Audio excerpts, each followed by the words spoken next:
멈추지 말고 마저 읽어라. 어찌하여 입을 다무느냐. 소인이 잘못 본 것이기를 바라옵니다. 청나라 사신단이 의주 객관에 들던 그 봄날 무거운 문서 한 장을 끝까지 옮겨 읽던 것은 명망 높은 역관이 아니라 관아 마당을 쓸던 12살 어린 종이었습니다. 막힘없이 읽어 내려가던 그 아이가 어느 한 대목에서 손을 멈추더니 입을 꾹 다물어 버렸지요. 그러자 자리에 앉아 있던 어른들의 낯빛이 하나둘 하얗게 질려가기 시작했습니다. 그 작은 손이 멈춘 자리에는 대체 무엇이 적혀 있었던 걸까요? 대보름 야담에 오신 것을 환영합니다. 구독과 좋아요는 사랑입니다. 야담 시작합니다. 그해 봄, 의주는 평소와 사뭇 다른 공기로 가득 차 있었습니다. 압록강 너머에서 청나라 사신단이 강을 건너온다는 기별이 며칠 전부터 관아를 들쑤셔 놓은 까닭이었지요. 변방의 작은 고을이라 해도 사행로의 첫 길목인지라 사신이 강을 건너는 의주에서는 늘 한바탕 큰일이 치러졌습니다. 며칠 전부터 관아의 종들은 새벽같이 일어나 객관의 먼지를 털고 마당에 자풀을 뽑고 손님이 머물 방마다 군부를 지펴두었습니다. 아전들은 노정을 적은 문서를 몇 번이고 고쳐 살폈고 수령은 밤이 늦도록 불을 끄지 못했지요. 사신단이 강을 건너오면 이쪽 관원들은 그들이 지니고 온 문서와 노정, 인원과 물목을 일일이 맞추어 확인하고 양측이 주고받을 외교 문서를 서로 대조해 어긋남이 없는지 살폈으니까요. 변방이라 하나 이 의주야말로 두 나라의 말과 글이 가장 먼저 부딪히는 자리였던 셈이지요. 그 분주한 마당 한 구석에서 빗자루를 쥔 채 묵묵히 흙먼지를 쓸어내리던 아이가 하나 있었습니다. 사람들이 그저 단이라 부르던 12살 난 어린 종이었습니다. 단이는 말이 없는 아이였습니다. 관아에 굴러들어온 지 여러 해가 지났지만 누구도 그 아이가 어디서 왔는지 깊이 캐묻지 않았습니다. 변방의 관아에는 흘러든 사연 없는 종들이 워낙 많았고 그저 시키는 일을 군말 없이 잘 해내니 그뿐이었던 것입니다. 다만 한 가지, 단이에게는 다른 종들과 다른 구석이 있었습니다. 글자를 안다는 것이었지요. 그것도 단순히 언문 몇 자를 깨친 정도가 아니었습니다. 아전이 흘려 쓴 문서를 곁눈으로 슬쩍 보고도 무슨 뜻인지 알아채는 듯한 눈빛, 청나라 장사치가 떠들고 가면 그 말끝을 곱씹는 듯한 표정. 그러나 단이는 그 어떤 것도 입 밖에 내지 않았습니다. 그를 아는 종은 위험했으니까요. 천한 것이 너무 많은 것을 알면 화를 부른다는 것을 단이는 누구보다 잘 알고 있었던 셈이지요. 그래서 단이는 늘 눈을 반쯤 내리깔고 다녔습니다. 무엇을 보아도 본 적 없는 사람처럼, 무엇을 들어도 들은 적 없는 사람처럼. 아는 것을 숨기는 이리 몸에 밴 아이의 걸음에는 또래에게서는 좀처럼 보기 힘든 조심스러움이 묻어 있었습니다. 그날도 단이는 그저 마당을 쓸 생각이었습니다.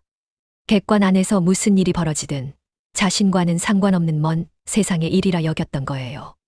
봄볕은 다사로웠고 빗자루 끝에서 일어나는 흙먼지가 햇살 속에서 자잘하게 반짝였습니다. 담 너머로는 청나라 사신단을 구경하러 모여든 사람들의 웅성거림이 아련히 흘러들었지요.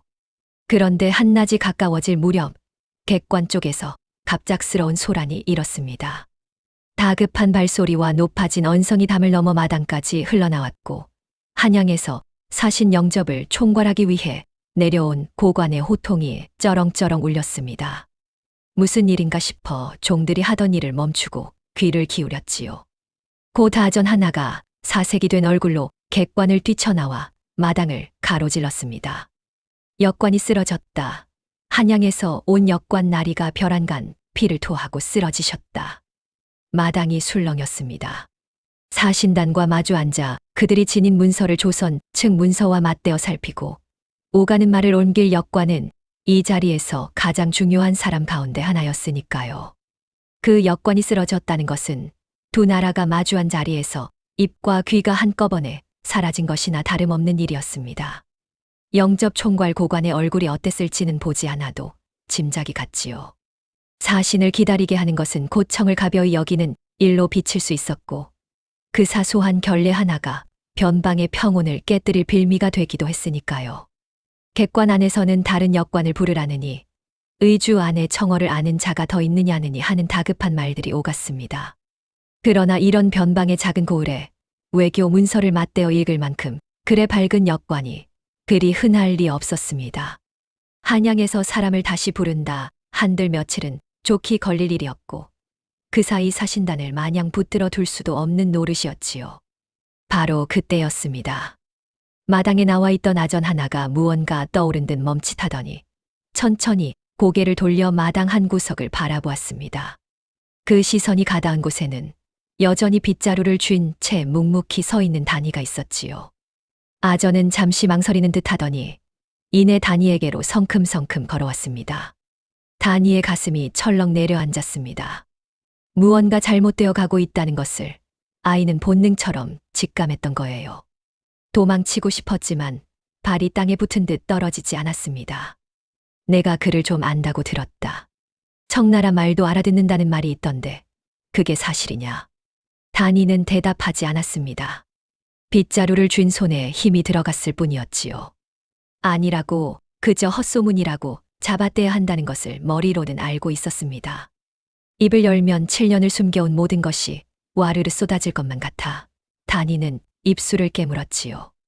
그러나 아전의 눈빛은 이미 답을 정해놓은 사람의 것이었습니다.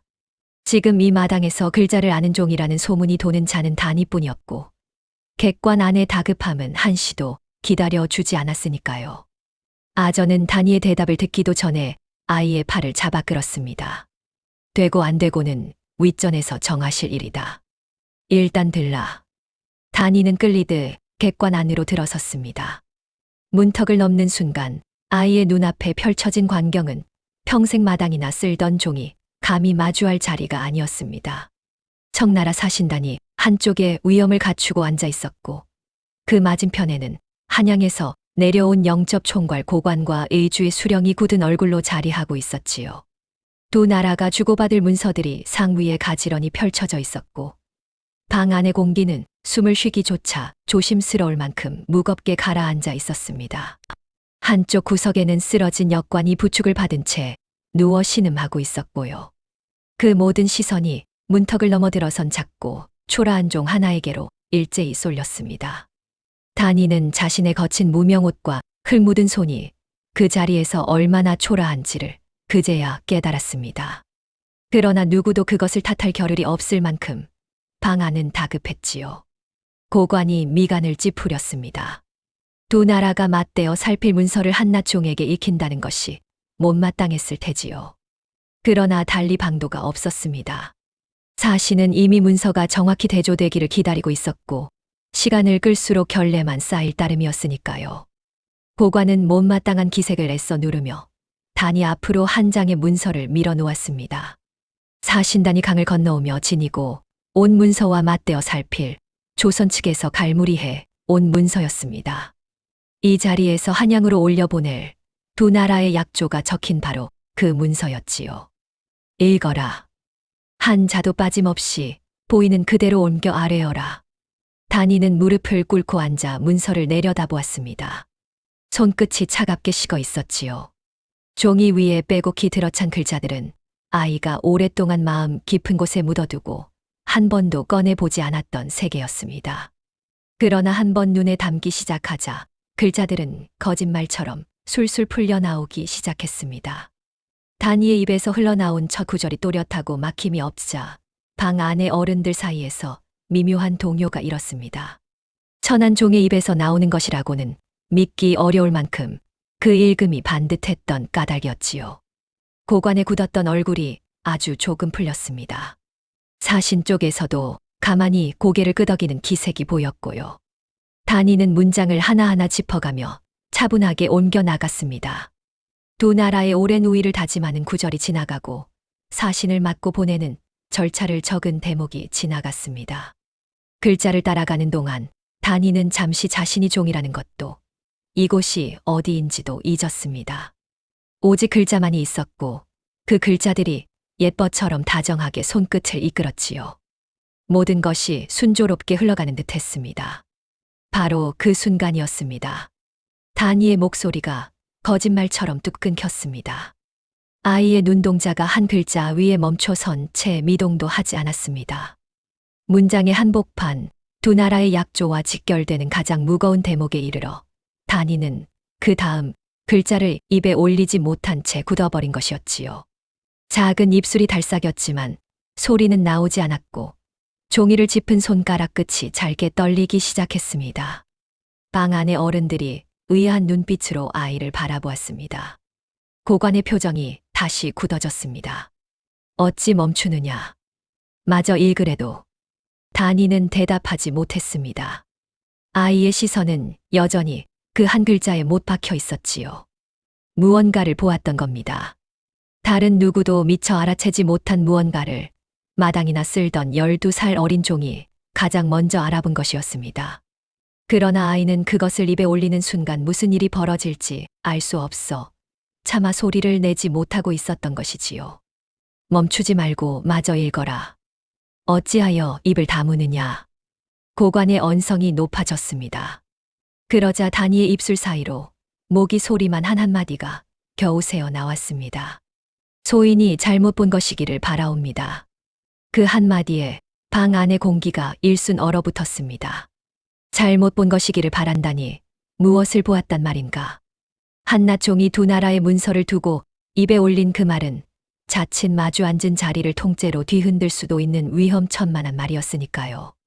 고관의 얼굴이 노랗게 떴습니다. 사신단 쪽에서도 무언가 심상치 않은 기색을 눈치챈 듯 청나라 관원이 미간을 좁히며 몸을 앞으로 기울였습니다. 의주 수령은 영문을 몰라 고관과 아이를 번갈아 쳐다볼 뿐이었지요. 단이는 고개를 들지 못했습니다. 그저 그 한 글자에서 눈을 떼지 못한 채 입술을 깨물고 있을 따름이었지요. 아이의 작은 가슴 속에서는 마당을 쓸던 평온한 나날이 와르르 무너져 내리는 소리가 들리는 듯 했습니다. 이 글자를 보지 못한 척 넘어갔다면 단이는 그저 글 잘 읽는 기특한 종으로 칭찬받고 다시 마당으로 돌아갔을지도 모릅니다. 그러나 아이는 그러지 못했습니다. 그 글자만은 도저히 못 본 척 넘길 수가 없었던 거예요. 고관이 더는 참지 못하고 자리를 박차고 일어서려는 그 찰나 단이의 떨리는 손가락이 종이 위의 한 지점을 천천히 가리켰습니다. 모든 시선이 그 작은 손끝을 따라 종이 위로 모여들었습니다. 거대한 두 나라의 운명이 한 아이의 손끝이 짚은 단 한 글자 위로 아슬아슬하게 모여드는 순간이었지요. 그러나 그 글자가 무엇이며 어째서 이 아이가 그토록 떨고 있는지는 아직 그 자리에 누구도 알지 못했습니다.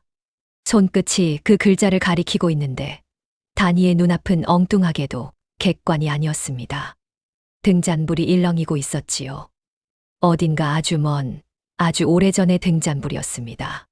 차가운 객관 바닥에 한기가 무릎으로 스며드는데도 단이의 마음은 자꾸만 그 따뜻한 불빛 곁으로 끌려갔습니다. 이 획을 보아라, 단이야. 커다란 손이 단이의 작은 손을 감싸 쥐고 있었습니다.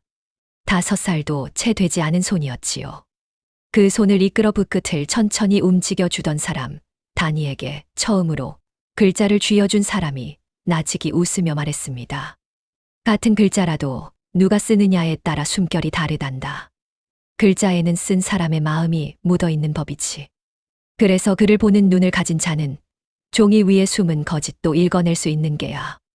단이는 그 말을 다 알아듣지 못했습니다. 그저 아버지의 손이 따뜻했고 그 웃음을 보는 일이 좋았을 뿐이었지요. 붓을 쥔 손끝으로 전해지던 아버지의 힘, 먹냄새가 은은히 떠돌던 방 안의 공기, 창호지 너머로 스며들던 겨울밤의 푸른 어두움. 그 모든 것이 단이에게는 세상에서 가장 안온한 자리였습니다. 아버지는 글자 하나를 가르칠 때마다 그 글자의 깃든 이야기를 함께 들려주었습니다. 같은 뜻을 가진 글자라도 청나라 사람이 쓰는 결과 조선 사람이 쓰는 결이 어떻게 다른지, 한 획을 그을 때 붓을 어디서 눌렀다, 어디서 떼는지에 따라 글자의 표정이 어떻게 달라지는지를요. 단이는 그 이야기들을 마치 옛 이야기 듣듯 좋아했지요. 그것이 언젠가 와르르 무너질 자리라는 것을 그땐 미처 몰랐던 거예요. 단이의 집은 한양에서도 손꼽히는 역관 가문이었습니다. 할아버지가 그러했고 아버지가 그러했지요. 대를 이어 사역원에 몸담으며 청어와 한어를 자유로이 부리는 솜씨로 사시니 오갈 때마다 빠지지 않고 불려다녔습니다. 역관이란 비록 양반은 아니었으나 두 나라 사이의 말과 글을 다루는 까닭에 그 안목만큼은 어느 사대부 못지않았지요. 그 중에서도 단이 아버지는 글자 하나, 토씨 하나를 허투루 보지 않기로 이름난 사람이었습니다. 사람들은 그를 두고 문서의 먹빛만 보고도 진위를 가려낸다 수군거렸으니까요. 그 아버지가 어린 딸의 손을 잡고 밤마다 글자를 가르쳤습니다. 여자아이에게 무슨 글이냐는 핀잔에도 아버지는 그저 웃을 뿐이었습니다.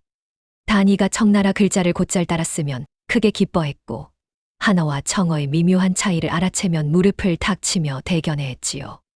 이 아이의 눈은 예사롭지 않다고 아버지는 어머니에게 나지기 말하곤 했습니다.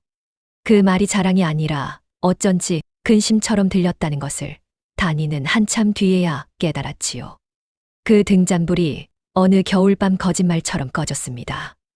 요란한 발소리가 잠을 깨웠습니다. 대문이 부서지듯 열렸습니다. 마당이 횃불의 붉은 빛으로 가득 찼지요. 의금부였습니다. 단이는 영문도 모른 채 마루 끝으로 끌려 나왔고 그 어린 눈에 들어온 것은 결박당한 아버지의 등이었습니다. 죄 지은 자라면 응당 떨어야 할 텐데 아버지의 등은 이상하리만치 꼿꼿했습니다. 그 얼굴에 어린 것은 두려움이 아니었지요. 무언가를 끝내 막지 못한 자의 깊은 비통함이었습니다. 어머니의 울음소리가 마당을 갈랐고 종들은 어쩔 줄 몰라 우왕좌왕했으며 의금부 사람들은 집 안곳곳을 헤집어 문서란 문서는 모조리 거두어 갔습니다. 서책이 마당으로 내던져졌고 아버지가 밤마다 들여다보던 서재의 문이 부서졌습니다. 어린 단이는 그 아수라장 한복판에 얼어붙은 채 서 있을 뿐이었지요. 끌려가던 아버지가 잠시 걸음을 멈추었습니다. 그러고는 천천히 고개를 돌려 단이를 돌아보았지요. 그 짧은 순간 아버지는 사람들의 눈을 피해 어린 딸의 귓가에 무언가를 빠르게 속삭였습니다. 다급하면서도 또렷한 목소리였습니다. 그러나 너무 어렵고 너무 두려웠던 단이는 그 말의 뜻을 헤아릴 수 없었습니다. 아버지의 말은 그렇게 단이의 가슴 가장 깊은 곳으로 떨어져 오랫동안 다시 꺼내지지 못한 채 잠들어 버렸지요. 다만 그 마지막 순간 자신을 바라보던 아버지의 눈빛만은 어린 가슴에 불에댄 자국처럼 남았습니다. 슬픔도 원망도 아닌 무언가를 간절히 당부하는 눈빛이었지요. 가문은 하룻밤 사이에 무너졌습니다. 영모에 연루되었다는 죄목 앞에서는 대를 이어 쌓은 명망도 한 줌에 재만 못했지요. 제사는 정몰되고 식솔들은 뿔뿔이 흩어졌습니다. 누구는 멀리 유배를 떠났고 누구는 종의 신세로 떨어졌습니다. 어머니가 어찌 되었는지 단이는 끝내 알지 못했습니다. 마지막으로 본 어머니의 얼굴이 어떠했는지조차 세월이 흐르며 점점 흐릿해져 갔지요.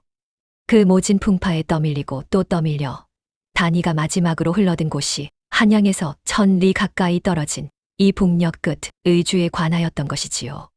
사행로의 길목이라 사람도 짐도 끊임없이 오가는 그곳에서 단이는 수많은 종들 가운데 하나가 되어 자취를 감추듯 섞여 들었습니다. 어쩌면 그토록 사람이 많이 오가는 곳이었기에 사연 하나쯤 더 묻히기에는 도리어 안전했는지도 모르지요. 이곳에서 단이가 가장 먼저 배운 것은 글자가 아니었습니다. 입을 다무는 법이었습니다. 내 이름이 무엇이냐? 처음 관아에 들었을 때 아전이 물었습니다. 단이는 본래의 성을 목구멍 너머로 삼키고 그저 단이라는 이름 한 자락만 겨우 내밀었지요. 여권의 딸이었다는 것도 글자를 안다는 것도 입에 담는 순간 또 다른 화가 닥친다는 것을 그 어린 나이에 이미 알고 있었으니까요. 천한 종이 글을 안다는 것은 그 자체로 의심을 사는 일이었고 의심은 곧 화로 이어졌습니다. 그래서 단이는 모르는 척하는 법을 익혔습니다. 아전이 흘려 쓴 문서를 읽을 줄 알면서도 멍하니 바라보았고 청나라 장사치가 떠드는 말을 알아들으면서도 못 알아듣는 신용을 했지요. 아는 것을 숨기는 일은 모르는 것을 아는 척하는 일보다 훨씬 더 외롭고 고된 노릇이었습니다. 알면서 모르는 척하려면 매 순간 제 얼굴을 단속해야 했으니까요. 누군가 글자 이야기를 꺼내면 단이는 짐짓단청을 부렸고 그럴 때마다 가슴 한구석이 도련해지는 듯 아렸습니다. 그러나 단 하나 끝내 버리지 못한 것이 있었습니다. 밤이 깊어 다른 종들이 잠들면 단이는 흙바닥에 손가락을 가만히 가져갔습니다. 한 획, 두 획. 어둠 속에 글자를 그렸지요. 누가 볼까 두려워 이내 손바닥으로 쓱 지워버리면서도 그 손을 멈추지 못했습니다. 그 짧은 순간만큼은 등잔불 아래에서 아버지의 손이 제 손을 감싸주던 그 밤으로 돌아갈 수 있었으니까요. 다니에게 글자는 단순한 지식이 아니었습니다. 그것은 아버지가 세상에 남기고 간 마지막 온기였고 잃어버린 모든 것을 이어주는 단 하나의 실끈이었던 셈이지요. 그렇게라도 글자를 붙들고 있지 않으면 다니는 자신이 누구였는지조차 영영 잊어버릴 것만 같았습니다. 풀바닥에 그렸다 지운 글자가 수천 자였지만 그것을 본 사람은 어둠과 다니 자신뿐이었지요. 그렇게 7년의 가까운 세월이 흘렀습니다. 다니는 자신이 누구였는지 입에 올리지 않는 법을 완전히 익혔고 글자는 가슴 깊은 곳에 묻어둔 비밀이 되었습니다. 다시는 그 비밀이 세상 밖으로 나올 일은 없으리라 여겼지요. 바로 그렇게 믿고 있던 차에 객관으로 끌려 들어간 것이었습니다. 처음 문서를 마주했을 때 다니는 그저 두려웠습니다. 숨겨온 비밀이 드러나는 순간이었으니까요. 그런데 막상 글자를 눈에 담기 시작하자 두려움이 거짓말처럼 가라앉았습니다. 오랜만에 마주한 글자들이 예뻐처럼 다정하게 풀려나왔고 다니는 자신도 모르게 그 안온한 세계로 빨려 들어갔지요. 한 문장 한 문장을 옮길 때마다 등잔불 아래에 그 밤으로 조금씩 되돌아가는 듯 했습니다. 마음을 놓고 글자의 결을 손끝으로 따라가던 바로 그 순간이었기에 다니는 그것을 알아챌 수 있었던 것입니다. 다른 누구도 아닌 글자의 숨결을 손끝으로 익힌 아이만이 알아챌 수 있는 무언가를 말이지요. 그 글자에 이르렀을 때 심장이 철렁 내려앉았습니다. 처음엔 제 눈을 의심했지요. 다시 보아도 또다시 보아도 마찬가지였습니다. 한 획의 굵기, 글자가 앉은 자리의 미묘한 어긋남, 앞뒤 문장과 어울리지 않는 그 낯선 결. 다른 사람의 눈에는 그저 평범한 글자였을 겁니다. 명망 높은 역관이 보았더라도 쉬이 지나쳤을지 모르지요. 그러나 다니만은 지나칠 수가 없었습니다. 그 어긋남이 어딘가 사무치게 익숙했던 까닭이었습니다. 그 글자에서는 다른 글자들과는 사뭇 다른 누군가의 손길이 느껴졌습니다. 마치 한 사람이 도란도란 들려주던 이야기 한복판에 전혀 다른 목소리가 불쑥 끼어든 것처럼 말이지요. 같은 글자라도 누가 쓰느냐에 따라 숨결이 다르단다. 귓가에 아버지의 목소리가 되살아났습니다. 그리고 동시에 오랫동안 가슴 밑바닥에 떨어뜨려 둔 또 하나의 목소리가 그 차가운 겨울밤 끌려가던 아버지가 마지막으로 남긴 그 속삭임이 천천히 깨어나기 시작했습니다. 아직 그 말의 온전한 뜻은 잡히지 않았지만 가슴 한복판이 까닭없이 뜨거워지는 것만은 어쩔 수가 없었지요. 손끝이 글자를 가리키고 있는 지금 다니의 머릿속에서는 두 개의 밤이 하나로 겹쳐지고 있었습니다. 글자를 가르쳐 주던 따뜻한 밤과 끌려가며 마지막 말을 남기던 차가운 밤이 말이지요. 아이는 어렴풋이 깨닫고 있었습니다. 자신이 이 자리에서 멈춰선 것이 결코 우연이 아닐지도 모른다는 것을요.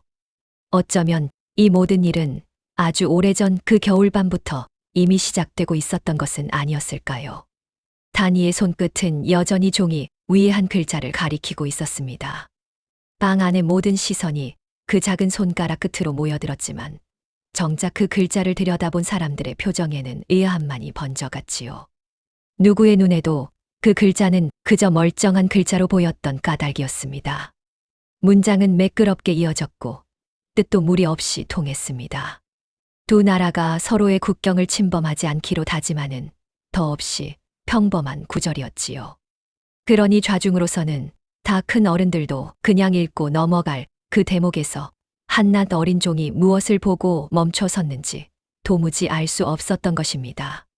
의주 수령은 안경 너머로 글자를 몇 번이나 들여다보았지만 끝내 고개를 갸웃했고 사신단의 정사조차 그 대목을 다시 읽고는 별다른 기색 없이 눈을 거두었지요.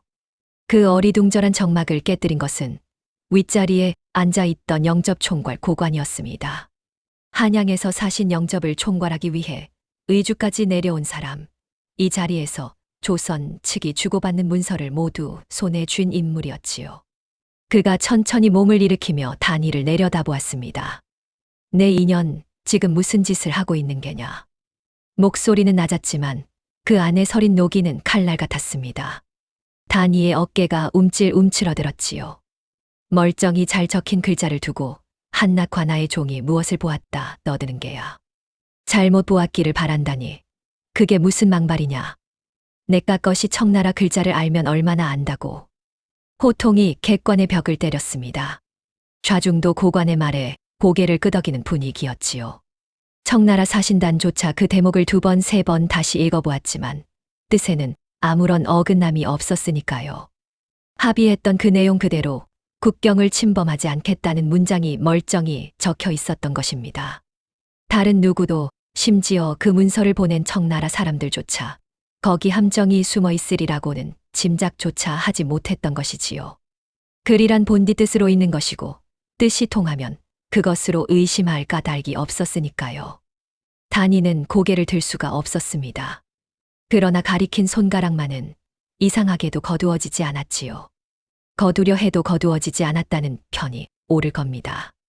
그 글자를 못 본 척하는 순간 단위 안에서 무언가가 영영 무너져 내릴 것만 같았으니까요. 귓가에서는 자꾸만 아버지의 음성이 울렸습니다. 그를 보는 눈을 가진 자는 종이 위에 숨은 거짓을 결코 모른 척해서는 안 된다던 그 말이 말이지요. 소인은 망발을 한 것이 아니옵니다. 기어들어가는 목소리였지만 단위는 끝내 그렇게 말하고 말았습니다. 그 한마디에 고관의 얼굴이 시뻘겋게 달아올랐지요. 이것이 정령 죽으려고 환장을 했구나. 여봐라, 이 천한 것을 당장 끌어내 옥에 가두어라. 두 나라가 마주한 자리를 어지럽힌 죄, 결코 가벼이 넘어갈 수 없다. 아전들이 우르르 달려들어 단위의 양팔을 붙들었습니다. 단위의 작은 몸이 질질 끌려가기 시작했지요. 클바닥에 발꿈치가 끌리고 무릎이 문턱에 부딪혔습니다. 바로 그 순간 끌려가던 단위가 안간힘을 다해 목소리를 쥐어짰습니다. 먹빛이 다려옵니다. 그 글자만 먹의 빛깔이 다려옵니다. 좌중이 멈칫했습니다. 끌려나가던 아이가 외친 그 한마디가 어쩐지 그냥 흘려버릴 수 없는 무게를 지녔던 까닭이었지요. 사신단의 부사로 보이는 인물이 손을 들어 아전들을 제지했습니다. 그러고는 미간을 좁힌 채 단위가 가리켰던 그 글자를 다시 들여다보았지요. 이번에는 뜻이 아니라 글자 그 자체를 말입니다. 부사는 본래 문서를 다루는 데 밝은 사람이었습니다. 뜻만 보던 눈을 거두고 먹빛을 보기 시작하자 그의 표정이 서서히 달라졌지요. 끌고 가기 전에 무슨 말인지나 들어보자. 아이야, 다시 말해보아라. 먹빛이 다르다는 게 무슨 뜻이냐. 단위는 붙들린 채로 가까스로 몸을 돌려 그 글자를 향해 떨리는 손가락을 다시 뻗었습니다. 이 문서는 한 사람이 한 자리에서 한 번에 베껴 쓴 것이옵니다. 그러니 처음부터 끝까지 먹의 빛깔이 고르게 이어져야 하옵니다. 먹이란 갈아둔 지 오래되면 빛이 바래고 새로 갈면 빛이 짙어지는 법이지요. 그런데 오직 이 한 글자만이 앞뒤 글자보다 먹빛이 짙고 획의 끝이 다려옵니다. 이는 문서가 다 쓰인 뒤에 누군가 본래 있던 글자를 지우고 이 글자를 따로 끼워 넣었다는 뜻이옵니다. 뜻은 통하나 손을 댄 흔적이 남아있는 것이옵니다. 부사의 눈빛이 달라졌습니다. 그는 옆자리의 정사에게 무어라 빠르게 말을 건네더니 자신들이 강을 건너오며 지니고 온 문서를 황급히 펼쳤습니다. 그러고는 단위가 짚은 글자가 놓인 자리를 자기들 문서에 같은 대목과 맞대어 살피기 시작했지요. 단위의 지적이 없었다면 결코 들여다보지 않았을 그 한 글자를 말입니다. 단위의 귀에 정측 사람들이 주고받는 낮은 말이 또렷이 들어왔습니다. 부사, 이 글자 본래 합의한 글자와 획이 다르지 않은가. 그렇네. 획이 다른 것은 분명해. 허나 이것이 무슨 셈으로 바뀐 것인지, 누구의 손에서 나온 것인지는 지금으로선 알 길이 없군. 섣불리 단정할 일이 아니야. 순간 단위의 가슴이 쿵 내려앉았습니다. 자신이 본 것이 헛것이 아니었던 거예요. 누구도 알아채지 못했던 그 한 글자를 청나라 사신조차 단이가 짚어주고 나서야 비로소 알아본 것이었습니다.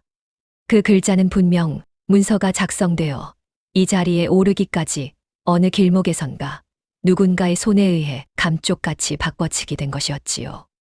그리고 그 한 글자가 그대로 통과되어 한양의 본 단판으로 넘어간다면 조선은 제 입으로 불리한 약조를 매민 꼴이 되어버릴 참이었습니다. 고관의 낯빛이 눈에 띄게 변했습니다. 사신단이 직접 그 글자를 들여다보기 시작하자 사태는 더 이상 한나종을 옥에 가두는 것으로 덮을 수 있는 일이 아니게 되어버린 까닭이었지요. 그는 황급히 사신단을 향해 허리를 굽히며 말을 둘러댔습니다. 고정하시지요. 먹빛이 좀 다른들 그게 무슨 대수이겠습니까? 붓에 먹을 다시 묻히다 보면 빛깔이 달라지는 것은 흔한 일이옵니다. 한나종이 그것을 두고 음모니 뭐니 떠드는 것이니 어찌 믿을 수 있겠습니까? 그럴듯한 변명이었습니다. 좌중도 잠시 흔들렸지요. 그러나 부사는 고개를 가로저었습니다. 붓에 먹을 다시 묻혔다면 글자 여럿이 함께 짙어져야 하네. 한데 이 문서에서 짙은 것은 오직 이 한 글자뿐이야. 한 글자만 따로 짙다는 것은 한 글자만 따로 쓰였다는 뜻이지. 고관의 이마에 식은땀이 맺히기 시작했습니다. 그는 더 이상 단이를 향해 호통치지 못했지요. 대신 그 눈빛에는 조금 전과는 전혀 다른 빛이 어렸습니다. 노여움이 아니라 두려움에 가까운 빛이었지요. 마치 결코 들켜서는 안 될 무언가가 드러나려는 것을 지켜보는 자의 눈빛이었습니다. 그러나 고관은 이내 자세를 고쳐 잡았습니다. 글자가 끼워졌다는 것이 드러난들 그것을 누가 했는지가 밝혀지지 않는 한 자신을 올가맬 길은 없다고 그 짧은 순간 머리를 굴린 것이었지요. 설렁설렁 글자가 끼워진 것이 사실이라 한들 그것이 누구의 손에서 비롯되었는지는 차차 가릴 일입니다. 이 문서가 한양에서 의주에 이르기까지 거친 손이 한둘이 아니거늘 어찌 이 자리에서 함부로 단정하겠습니까? 우선은 자리를 어지럽힌 이 종부터 가두고 진위는 뒤에 차분히 밝히는 것이 도리이옵니다. 말은 그럴듯했습니다. 글자가 바뀐 것은 인정하되 그 책임은 안개 속에 묻어버리려는 노련한 수였지요. 사신단도 당장 누구의 지시라 못 박을 증거가 없는 마당이라 고관의 말을 막을 도리가 없었습니다. 바로 그때였습니다. 끌려가던 자세 그대로 멈춰 서 있던 단이가 처음으로 고개를 들어 고관의 얼굴을 정면으로 바라보았습니다. 그리고 그 순간 단이의 등줄기를 타고 서늘한 기운이 훑고 지나갔지요. 그 얼굴을 단이는 알고 있었습니다. 언제 어디서였는지는 도무지 떠오르지 않았습니다. 그러나 그 매부리 코와 차가운 눈매, 말끝을 끊어 누르는 그 특유의 말투는 분명 단이의 기억 어딘가에 깊이 박혀 있는 것이었습니다. 처음 보는 사람을 향해 일어날 수 없는 종류의 떨림이 단이의 온몸을 휘감았습니다. 이 사람을 나는 전에 본 적이 있다. 그것도 아주 중요한, 결코 잊어서는 안 될 어느 순간에. 그러나 그 기억이 무엇인지는 안개 속에 잠긴 채 좀처럼 모습을 드러내지 않았지요. 단이가 그 얼굴을 응시하는 동안 고관 역시 단이를 내려다보고 있었습니다. 그런데 그의 눈빛에도 미묘한 균열이 일고 있었지요. 마치 그 또한 이 어린 종의 얼굴에서 무언가 낯익은 것을 결코 떠올리고 싶지 않은 무언가를 어렴풋이 더듬고 있는 사람처럼 말입니다. 두 사람의 시선이 허공에서 팽팽하게 얽혔습니다. 한 사람은 잊힌 기억을 더듬느라 또 한 사람은 묻어둔 기억이 깨어날까 두려워서 그 짧은 마주침 속에 7년의 세월을 건너뛴 무언가가 소리 없이 꿈틀거리고 있었던 것입니다.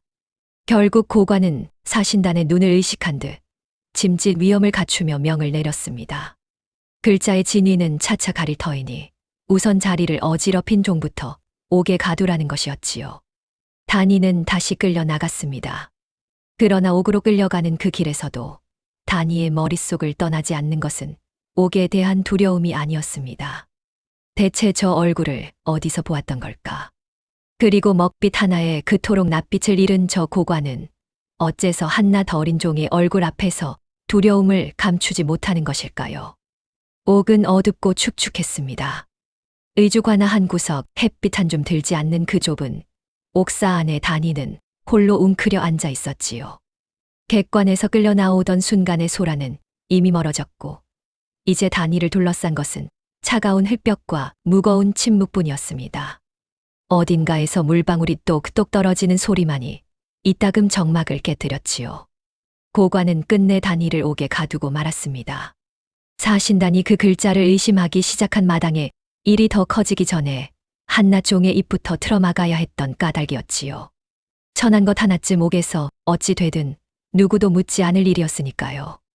다니는 무릎을 끌어안은 채 떨고 있었습니다. 추위 때문만은 아니었지요.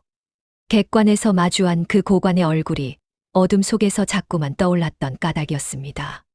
매부리 코와 차가운 눈매, 말끝을 끊어 누르던 그 말투. 분명 어디선가 본 얼굴이었습니다. 그것도 결코 잊어서는 안 될 어느 순간의 말이지요. 그러나 그 기억은 안개 속에 잠긴 채 아무리 손을 뻗어도 잡히지 않았습니다. 다니는 두 눈을 질끈 감고 그 안개 속으로 천천히 걸어 들어가 보기로 했습니다. 두려웠지만 이제는 그 기억과 마주하지 않고서는 한 걸음도 나아갈 수 없다는 것을 알았으니까요. 처음 떠오른 것은 등잔불 아래 아버지의 손이었습니다. 그러나 이번에 떠오른 것은 글자를 가르치던 따뜻한 밤이 아니었습니다. 그보다 훨씬 뒤 멸문이 닥치기 바로 며칠 전에 어느 밤이었지요. 그 무렵 아버지는 어딘가 달라져 있었습니다. 밤마다 서재에 틀어박혀 무언가를 들여다보았고 인기척이 나면 황급히 문서를 감추곤 했습니다. 늘 온화하던 얼굴에는 그늘이 드리워졌고 어린 다니가 다가가도 예전처럼 환히 웃어주지 못했지요. 식사 때에도 수저를 들다 말고 먼 데를 바라보기 일쑤였고 어머니가 무슨 근심이냐 물어도 그저 괜찮다는 말만 되풀이했습니다.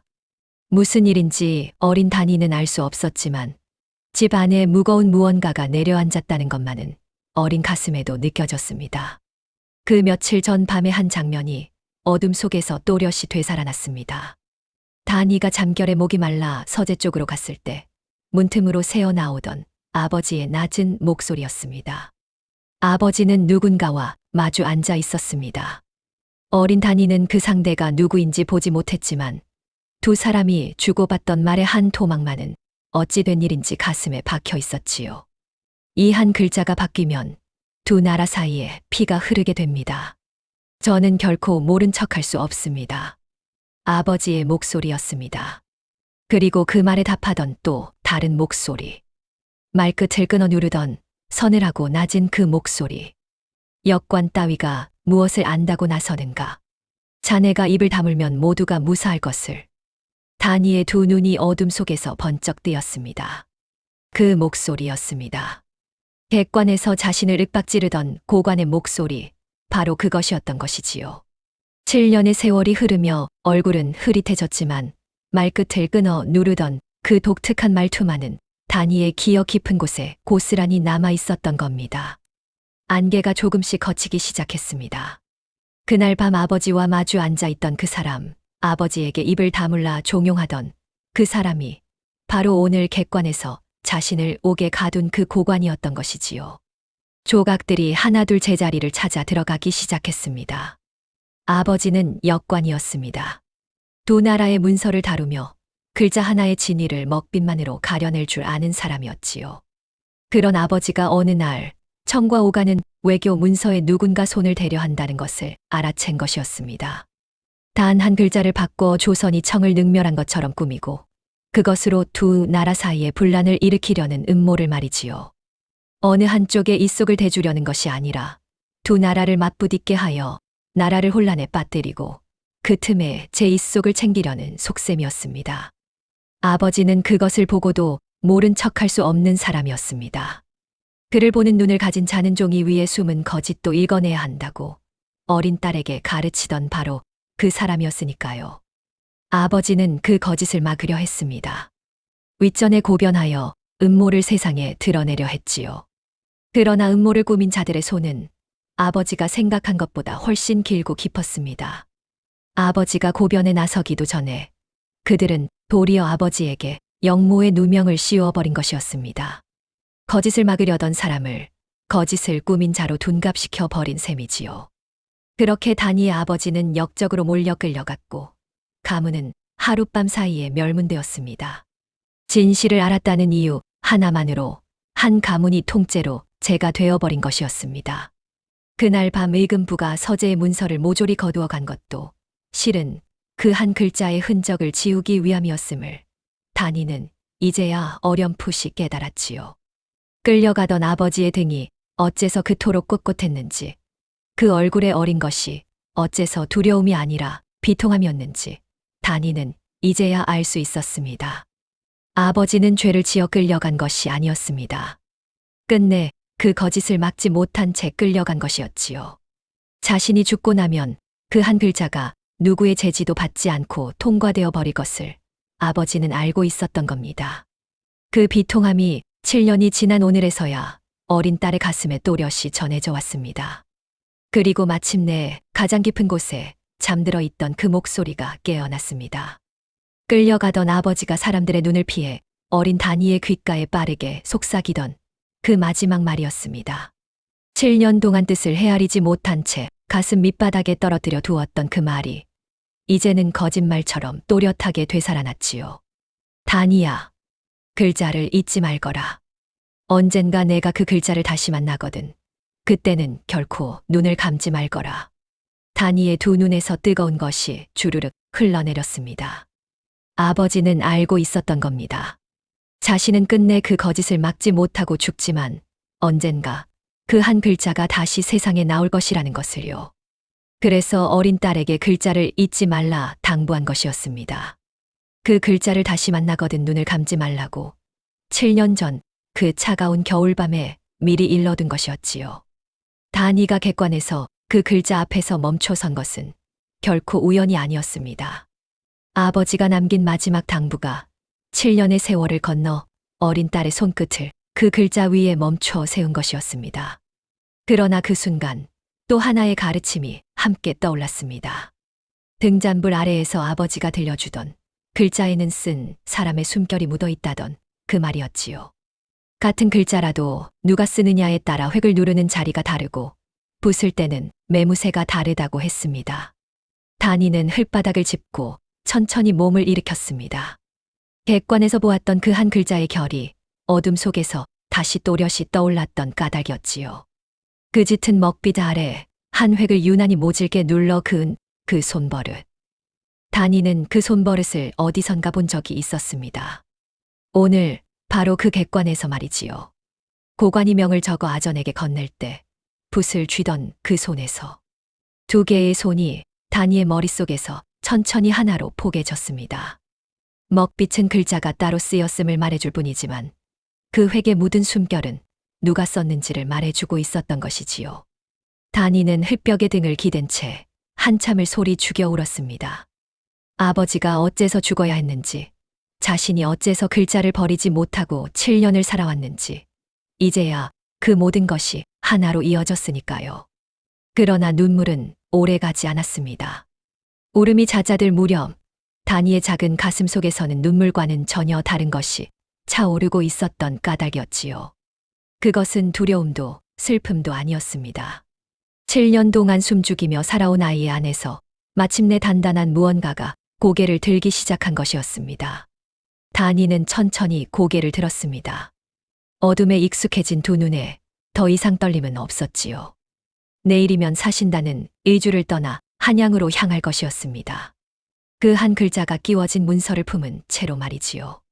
만약 이대로 사신단이 떠나버리면 그 거짓은 한양에 본 단판에 올라 조선을 올가맬 것이고 아버지가 목숨으로 막으려던 일과 같은 일이 다시 벌어지고 말 것이었습니다.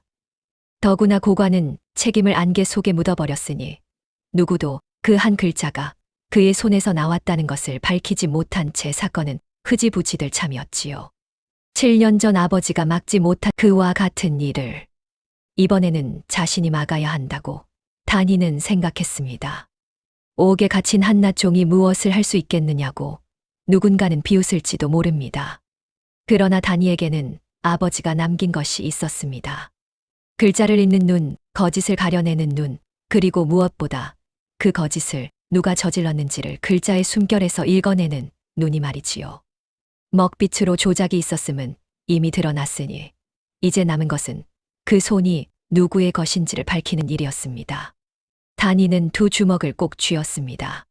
사신단이 떠나기 전 모두가 한자리에 모이는 그 순간에 자신이 본 것을 낱낱이 밝히기로 마음을 굳힌 것이었습니다. 옥문 너머로 먼동이 트기까지는 아직 긴 밤이 남아 있었습니다. 그러나 다니의 가슴 속에서는 7년 만에 처음으로 두려움이 아닌 결심이 환하게 타오르고 있었지요. 과연 다니는 옥문을 나서 그 자리에 다시 설 수 있을까요? 그리고 한낱 어린 종의 입에서 나온 진실을 그 거대한 어른들은 과연 들어줄까요? 다니는 그 좁은 옥사 안에서 밤새 한숨도 자지 못했지요. 내일이면 사신단이 그 한 글자를 품은 채 한양으로 떠난다는 생각에 도무지 눈을 감을 수가 없었던 까닭이었습니다. 다니는 어둠 속에서 자신이 보아야 할 것을 몇 번이고 되짚었습니다. 그 글자에 짙은 먹빛, 그리고 한 획을 모질게 눌러 그은 그 손버릇을 말이지요. 머릿속으로 그 획을 한 번 긋고 다시 고관이 붓을 쥐던 손을 떠올리고 또 한 번 긋기를 반복했습니다.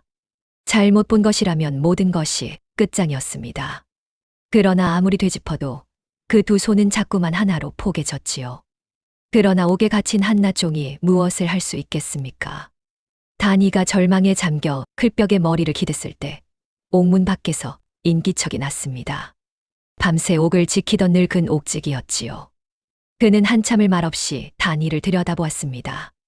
변방의 옥을 수십 년 지켜온 그였지만 옥에 갇히고도 울지 않고 두 눈을 형형하게 빛내는 아이는 처음이었던 까닭이었습니다.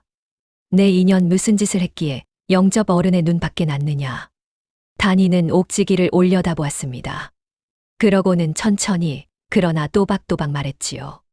자신이 본 것은 거짓이 아니며 저 문서가 이대로 한양으로 넘어가면 두 나라 백성의 피가 흐르게 된다고. 그리고 그것을 막으려다 죽은 사람이 있었다고 말입니다. 그 사람이 바로 자신의 아버지였노라고도요. 늙은 옥지기는 처음에는 콧방귀를 뀌었습니다. 변방의 옥에서 억울하다 떠드는 자를 수십 년 보아온 그였으니까요. 그러나 아이의 흔들림 없는 눈빛을 마주하는 동안 그 비웃음은 조금씩 사그라들었지요. 평생 변방의 옥에서 억울한 자들을 숱하게 보아온 그였습니다. 거짓을 말하는 자의 눈과 진실을 말하는 자의 눈이 어떻게 다른지 그는 누구보다 잘 알고 있었던 것입니다. 거짓을 말하는 자는 눈을 자꾸 피하지만 진실을 말하는 자의 눈은 끝내 피하지 않는 법이지요. 이 아이의 눈이 바로 그러했습니다. 무엇으로 그것을 밝히겠다는 게냐? 내 말만으로 어느 누가 믿어주겠느냐? 옥지기의 물음에 다니는 조용히 답했습니다. 글자에는 쓴 사람의 숨결이 남으며 그 숨결은 결코 속일 수 없는 것이라고. 그 한 글자에 남은 손버릇이 누구의 것인지 자신은 안다고 말이지요.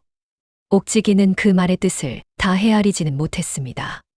그러나 아이가 헛것을 좇는 것이 아니라 무언가 분명한 것을 손에 쥐고 있다는 것만은 어렴풋이 느낄 수 있었지요. 먼동이 트기 직전 옥지기는 한참을 망설이다 옥문의 빗장을 슬며시 풀었습니다. 늙은 것이 한평생 옥문을 잠그기만 했는데 오늘 처음으로 열어보는구나. 가거라. 내 말이 참이라면 그 자리에 서야 할 것은 옥이 아니라 너일 테니. 다니는 옥지기를 향해 깊이 머리를 숙였습니다. 그러고는 먼동이 밝아오는 마당을 가로질러 사신단이 떠나기 전 마지막으로 예를 갖추는 그 자리로 곧장 달려갔지요. 새벽의 찬 공기가 폐부 깊숙이 파고들었지만 다니의 발걸음은 한 번도 멈추지 않았습니다. 객관에서는 양측이 문서를 갈무리하고 길 떠날 채비를 하던 참이었습니다. 청나라 정사와 부사가 윗자리에 앉았고 영접 총괄 고관과 의주 수령이 그 맞은편에 자리했지요. 전날의 소동은 한낱 종의 망발로 덮인 듯 고관의 얼굴에도 어느새 여유가 돌아와 있었습니다. 입을 막아둘 종은 옥에 가두었고 글자의 진위는 차차 가린다는 명분으로 안개 속에 묻어두었으니 사신단만 이대로 떠나면 그 한 글자는 무사히 한양으로 넘어갈 것이었으니까요. 고관은 속으로 셈을 맞힌 사람의 얼굴이었습니다. 바로 그때 객관의 문이 벌컥 열렸습니다. 좌중의 시선이 일제히 문 쪽으로 쏠렸습니다. 그곳에는 옥에 갇혀 있어야 할 단이가 서 있었지요. 행색은 초라했고 몸은 떨리고 있었지만 그 두 눈만은 전날과 전혀 달랐습니다. 더 이상 두려움에 떠는 어린 종의 눈이 아니었지요. 무언가를 끝내 밝히기로 작정한 자의 서늘하리만치 또렷한 눈이었습니다. 네 이놈, 어디서 감히. 고관이 자리를 박차고 일어섰습니다. 그 목소리에는 노여움보다 다급함이 더 짙게 배어 있었지요. 그러나 단이는 물러서지 않았습니다. 아이는 좌중을 향해 그리고 윗자리의 청나라 사신을 향해 깊이 허리를 숙이고는 또렷한 청나라 말로 입을 열었습니다. 어눌함이라고는 조금도 없는 그를 다루던 가문에서 대를 이어 내려온 반듯한 청어였지요. 천한 소인이 죽음을 무릅쓰고 아뢰옵니다. 어제 소인이 멈춘 그 한 글자에 대해 끝까지 들어주시옵소서. 정사와 부사의 눈이 동시에 커졌습니다. 한낱 조선의 종이 이토록 반듯한 청어를 구사하는 것을 보고 놀란 까닭이었지요. 부사가 손을 들어 끼어들려는 고관을 다시 한번 제지했습니다. 사신단은 전날부터 그 글자가 마음에 걸려 있던 터라 이 아이의 말을 끝까지 들어볼 작정이었던 것입니다. 어제는 먹빛으로 이 글자가 따로 끼워졌다는 것을 아뢰었사옵니다. 허나 그것만으로는 누가 이 글자를 끼워 넣었는지를 밝힐 수 없었지요.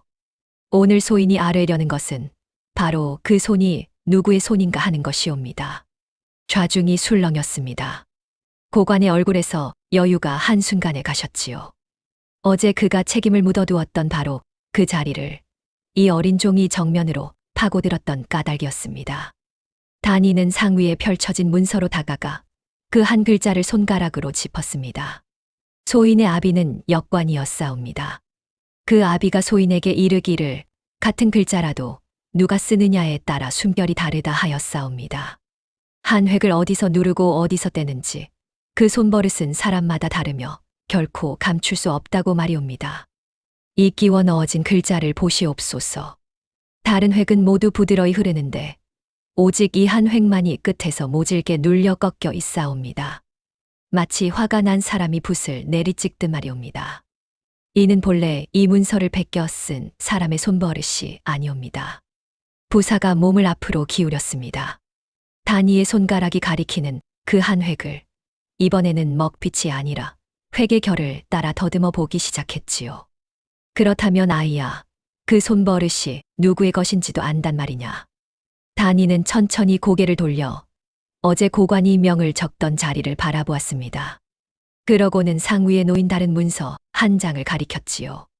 그것은 어제 고관이 직접 붓을 들어 적어 내려간 영접의 절차를 갈무리한 문서였습니다.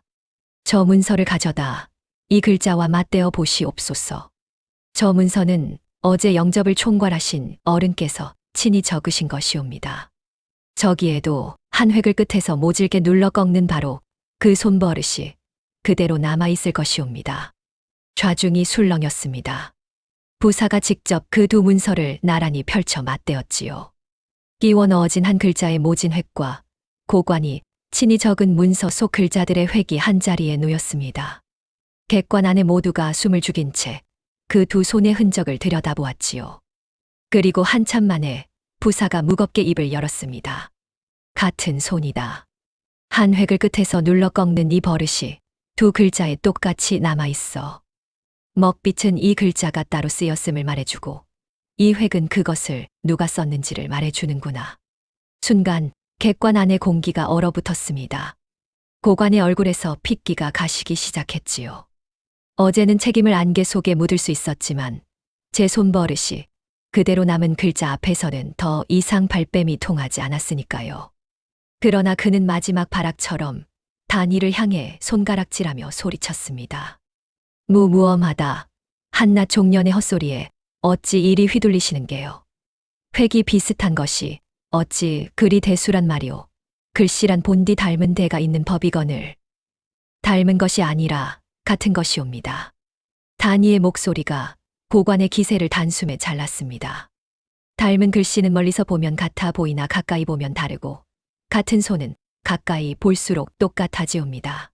청의 부사께서 두 눈으로 확인하셨사옵니다. 죄인의 말을 믿지 못하시겠거든 부사께 다시 여쭈어 보시옵소서. 그리고 소인은 그 손을 전에도 본 적이 있사옵니다. 그러나 단이는 거기서 멈추지 않았습니다. 부사를 향해 그리고 정사를 향해 또렷이 아뢰었지요. 한 가지 더 아뢰옵니다. 이 바뀐 글자가 무슨 뜻인지 부디 두 눈으로 살펴주시옵소서. 본래 이 자리에는 청을 높여 이르던 글자가 있었사옵니다. 한데 지금 끼워진 글자는 획 하나가 달라 청을 낮추어 이르는 글자가 되었사옵니다. 정사의 얼굴이 삽시간에 굳었습니다. 읽기에는 그저 뜻이 통하기에 여태 무심히 지나쳤던 그 글자가 실은 청을 능멸하는 글자였다는 것을 그제야 깨달은 까닭이었지요. 이 문서가 이대로 한양에 본 단판에 올랐다면 조선이 대국을 없이 여겨 적은 문서로 남았을 것이옵니다. 두 나라 사이에 그보다 큰 불씨가 어디 있겠사옵니까? 소인이 그 자리에서 눈을 감을 수 없었던 까닭이옵니다. 단이는 한 걸음도 물러서지 않았습니다. 그러고는 천천히 고개를 들어 고관을 정면으로 바라보았지요. 7년 동안 가슴 밑바닥에 묻어두었던 말들이 마침내 본물처럼 터져 나오기 시작했습니다. 7년 전 외교 문서의 글자에 손을 대려는 음모를 알아챈 역관이 있었사옵니다.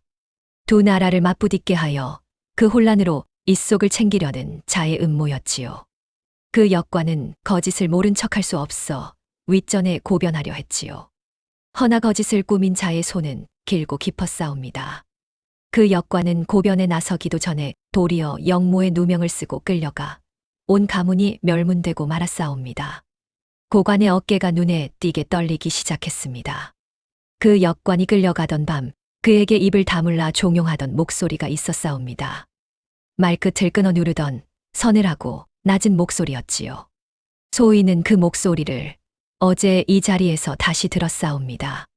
소인이 바로 그 역관의 딸이옵니다. 7년 전 멸문된 가문의 마지막 핏줄이옵니다. 그리고 그날 밤 아버지에게 입을 다물라 하던 그 목소리의 주인이 글자에 그 모진 손버릇을 남긴 그 손의 주인이 바로 저 어른이옵니다. 객관이 발칵 뒤집혔습니다. 고관은 더 이상 말을 잇지 못했습니다. 그의 얼굴은 백지장처럼 하얗게 질렸고 두 다리는 눈에 띄게 후들거렸지요. 7년 전 자신이 멸문시켰다 믿었던 그 가문의 핏줄이 한낱 변방의 종이 되어 살아남았다가 하필 자신이 똑같은 짓을 다시 벌이는 바로 그 자리에서 그것을 짚어낼 줄은 꿈에도 몰랐던 것입니다. 막으려던 자를 죽여 묻었다 여겼는데 그 묻은 자리에서 더 또렷한 눈을 가진 아이가 자라나 다시 그 앞에 선 것이었으니까요. 자신이 가장 두려워하던 그 눈이 7년의 세월을 건너 제 앞에 되살아난 셈이었습니다. 정사가 천천히 자리에서 일어섰습니다. 그의 눈빛은 더없이 차가웠지요. 두 나라의 우위를 깨뜨리고 백성의 피를 부르려던 음모가 다른 누구도 아닌 조선의 영접 총괄 고관의 손에서 나왔다는 사실이 드러난 마당이었습니다.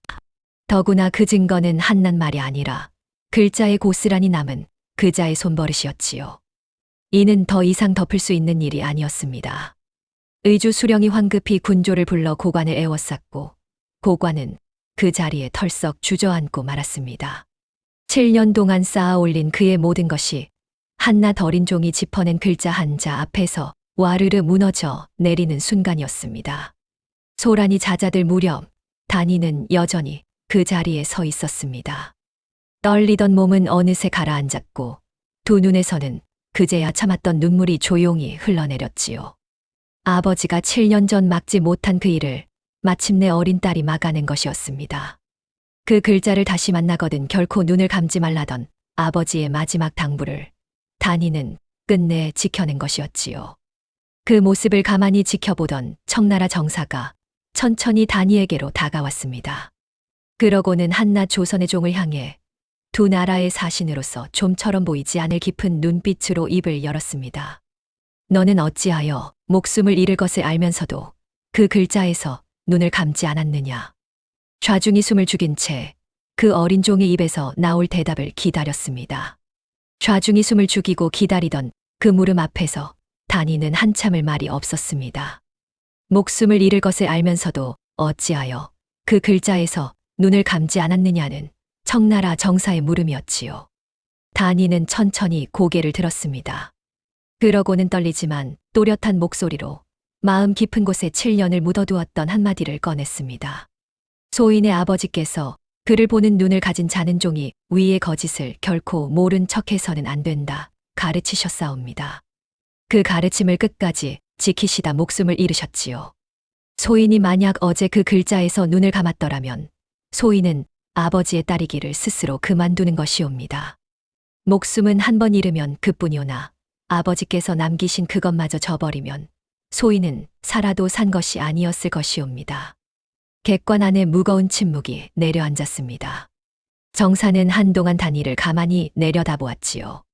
두 나라를 오가며 숱한 벼슬아치와 거상을 만나온 그였지만 죽음 앞에서도 흔들리지 않는 그 작은 아이의 눈을 그는 쉬이 잊지 못할 것 같았습니다. 정사는 이윽고 고개를 천천히 끄덕이더니 곁에 조선관원들을 향해 무겁게 입을 열었습니다. 이 아이가 두 나라 사이에 큰 화를 막았으니 그 공을 결코 가벼이 여기지 말라는 당부였지요. 천한 종의 신분이라 하여 그 공을 묻어버린다면 그것은 조선이 스스로의 눈을 찌르는 일이 될 것이라고도 했습니다. 좌중의 조선관원들은 그 말 앞에서 차마 고개를 들지 못했지요. 그날 이후의 일은 의주를 넘어 한양까지 빠르게 번져나갔습니다. 조작된 그 한 글자는 본래의 글자로 바로 잡혔고 두 나라가 마주할 뻔한 칼바람은 일기도 전에 잦아들었습니다. 의주 수령은 그 한 글자가 본래의 글자로 고쳐지는 자리에 단위를 가까이 세웠지요. 본래의 획이 제자리를 찾고 모질게 꺾였던 그 손버릇이 종이 위에서 지워지는 것을 단위는 두 눈으로 똑똑히 지켜보았습니다. 7년 전 아버지가 끝내 보지 못한 그 광경을 딸이 대신 본 셈이었지요. 영접 총괄 고관은 군졸에게 압송되어 한양으로 끌려갔습니다. 그가 7년 전부터 외교 문서에 손을 대어 두 나라 사이의 분란을 일으키려 했다는 사실이 낱낱이 드러나면서 조정은 발칵 뒤집혔습니다. 한 번의 음모가 아니라 오래도록 뿌리내린 농간이었던 까닭이었지요. 끌려가던 그날 고관은 단이를 향해 한 번 고개를 돌렸습니다. 7년 전 그가 단이의 아버지를 향해 보였던 바로 그 서늘한 눈빛으로 말이지요. 그러나 이번에는 그 눈빛이 단이를 떨게 하지 못했습니다. 단이는 도리어 그 눈을 똑바로 마주보았고 끝내 눈을 피한 것은 고관 쪽이었지요. 그가 어떤 죗값을 치렀는지는 길게 말할 것도 없습니다. 거짓으로 한 가문을 멸문시키고 두 나라 백성의 피를 부르려 한 자에게 조정이 내릴 처분은 정해져 있었으니까요. 7년 전 단이의 아버지에게 씌웠던 그 누명이 마침내 그 자신에게로 고스란히 돌아간 셈이었습니다. 그리고 7년 동안 역적의 가문으로 묻혀있던 단이의 집안에도 마침내 빛이 들었습니다. 조정에서는 단이 아버지의 옛 죄안을 다시 들추어 살폈습니다. 그가 역모를 꾀한 것이 아니라 도리어 나라를 해치려는 거짓을 막으려다 누명을 쓰고 죽었다는 사실이 환히 밝혀졌지요. 7년 전 의금부가 거두어 갔던 그 숱한 문서들 가운데 아버지가 음모를 적어 고변하려던 글이 뒤늦게 발견된 것도 그 진실을 뒷받침했습니다. 역적의 이름은 지워졌고 충직한 역관의 이름이 그 자리에 다시 새겨졌습니다. 정몰되었던 재산의 일부가 돌아왔고 무엇보다 단이는 천한종의 신세에서 풀려나 다시 양인의 몸이 되었습니다. 7년 전 목구멍 너머로 삼켜야 했던 본래의 성을 이제는 떳떳이 입에 올릴 수 있게 된 것이었지요. 사람들은 단이를 두고 입을 모아 칭송했습니다. 한낱 어린 종의 몸으로 두 나라의 전쟁을 막고 멸문된 가문을 제 손으로 일으켜 세운 아이라고 말이지요. 의주의 수령은 단이를 가까이 두어 글 다루는 일을 맡기려 했고 한양에서는 그 비범한 재주를 아껴 사역원으로 부르려는 이들도 있었습니다. 종으로 마당을 쓸던 아이의 앞에 7년 전 잃어버렸던 길이 다시 환하게 열린 것이었지요. 누가 보아도 더없이 통쾌하고 마땅한 결말이었습니다. 그러나 정작 단이의 마음은 그 모든 칭송과 영화 위에 오래 머물지 못했습니다. 직첩도 돌아온 재산도 사람들의 칭송도 단이가 진정으로 되찾고 싶었던 것은 아니었던 까닭이었지요. 단이가 7년을 견디며 진정으로 바란 것은 단 하나였습니다. 아버지의 결백 그리고 아버지의 이름이었습니다. 역적의 딸이라는 손가락질 속에서 숨죽여 살아온 그 모든 세월이 아버지가 죄인이 아니었음이 밝혀지는 그 한순간을 위한 기다림이었던 것이지요. 그러니 모든 일이 끝난 뒤 다니가 가장 먼저 향한 곳은 한양의 번화한 거리도 다시 일으켜 세운 옛집도 아니었습니다. 다니는 아버지의 무덤을 찾아 나섰습니다.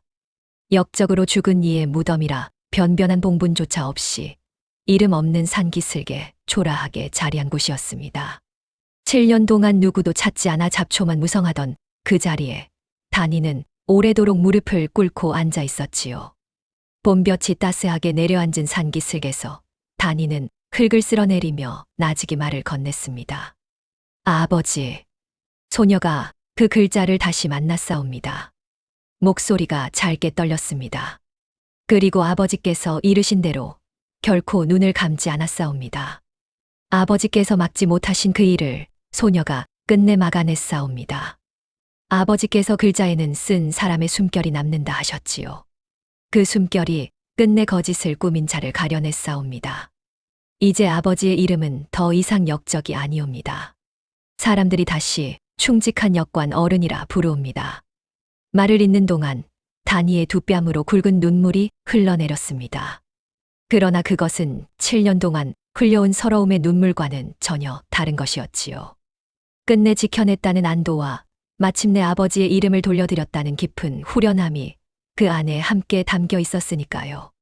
다니는 문득 등잔불 아래에서 자신의 작은 손을 감싸 쥐고 붓을 함께 움직여 주던 그 따뜻한 밤을 떠올렸습니다. 같은 글자라도 누가 쓰느냐에 따라 숨결이 다르다던 아버지의 말이 7년의 세월을 건너 이제야 온전히 가슴에 와닿았지요. 그 한마디가 단지 글자에 관한 가르침이 아니라 거짓을 가려내는 눈에 관한 가르침이었음을 다니는 이제야 사무치게 깨달은 것이었습니다. 그날 밤 아버지가 어린 딸의 손에 쥐어준 것은 그저 글자가 아니었습니다. 그것은 거짓을 가려내는 눈이었고 어떤 두려움 앞에서도 진실에서 눈을 돌리지 않는 마음이었습니다.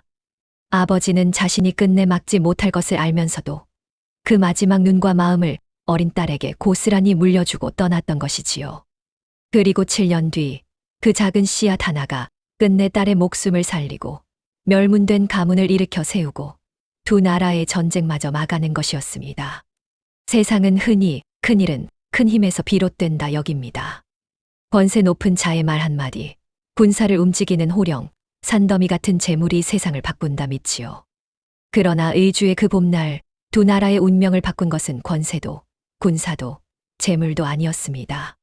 한낱 어린 종이 흙바닥에 몰래 그려보던 글자 한 자, 그리고 그 글자에서 끝내 눈을 감지 않은 작은 용기, 그것 하나뿐이었지요. 봄볕이 기울도록 다니는 한참을 무덤 곁에 머물렀습니다. 이윽고 자리에서 일어선 다니의 두 눈에는 더 이상 숨죽이며 살아온 종의 그늘이 없었습니다. 그 자리에는 아버지가 물려준 그 눈이 거짓을 두려워하지 않는 맑고 또렷한 눈이 고스란히 담겨 있었지요. 다니는 산기슭을 천천히 내려왔습니다. 그리고 그 뒤로 한 가문을 살리고 두 나라를 살린 글자 한 자의 이야기가 두고두고 사람들의 입에 오르내리게 되었습니다. 아버지가 남긴 단 하나의 글자가 끝내 딸을 살리고 가문을 살린 것이었습니다.